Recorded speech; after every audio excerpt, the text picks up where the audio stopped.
আজকে ঘরে দেখলাম কোনো কিছুই নেই। তো ঘরে কিছু নাই, তো ওখান কি রান্না করা যায়? তো প্রত্যেকটা মেয়েই কিন্তু সকালে ঘুম থেকে উঠে তার ফার্স্টে একটা কাজ মাথায় আসে, সেটা হচ্ছে কি রান্না করা যায় আজকে। তো সকালে খাবার তো যেটা মানে একটা রুটি দিয়ে হয়ে যায়, কিন্তু দুপুরে আসলে রান্নাটাই হচ্ছে মেন। তো আজকে দেখলাম ঘরে আছে শসা আর বাসায় আসলে আমাদের বাসার সাইডে একটা মানে আমাদের বাগান আছে, তো সেইখানে কিন্তু অল্প কিছু গাছ ছিল। সেটা হচ্ছে ডাটা।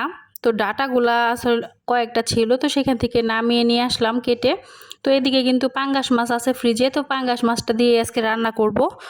তো দেখা যাক কিভাবে কি রান্না করি। তো হ্যালো এভরিওয়ান, আসসালামু আলাইকুম। যে যেখান থেকে আমার ভিডিওটি দেখছেন আশা করি অনেক ভালো আছেন। আলহামদুলিল্লাহ, আল্লাহর রহমতে আমি বেশ ভালো আছি। তো আজকে আমি রান্না করব নিজেদের ক্ষেতের ফ্রেশ ডাটা এবং ঘরে থাকা আসলে শসা, আর সাথে দিয়ে দিব আলু। তো সেগুলো দিয়ে আসলে পাঙ্গাস মাছ রান্না করতেছি।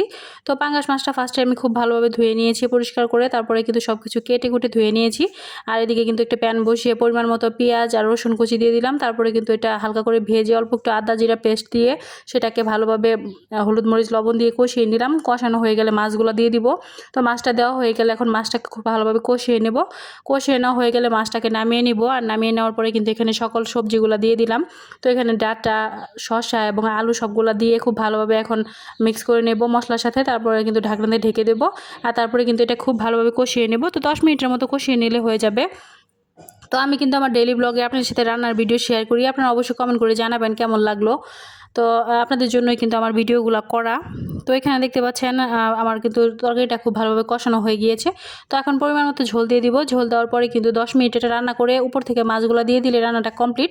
তো আমি আমার ডেইলি ব্লগে আসলে প্রতিদিনই যেটা রান্না করি সেটাই আপনার সাথে শেয়ার করার চেষ্টা করি। যেহেতু আমি একজন কন্টেন্ট ক্রিয়েটর, তো আমার কিন্তু প্রতিদিনই ভিডিও একটা দিতে হয়। তো সেই জন্য কিন্তু আসলে ঘরে যেইটাই রান্না করা হয় না কেন, শরীর যত অসুস্থই হোক, তারপরে একটা করে ভিডিও দেওয়ার চেষ্টা করি।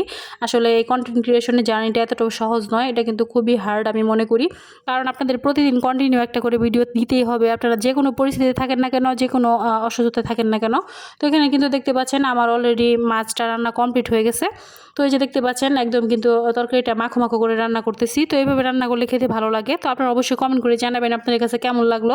তো আমি কিন্তু শর্ট আকারে আমার ব্লগগুলো শেয়ার করি, অবশ্যই আপনারা জানাবেন। আপনারা জানালে কিন্তু আমি উৎসাহ পাই। তো আজকের ভিডিওটি এই পর্যন্তই। সকলে ভালো থাকবেন, সুস্থ থাকবেন, আর আমার জন্য দোয়া করবেন। সবাই সুস্থ থাকবেন। আল্লাহ হাফেজ।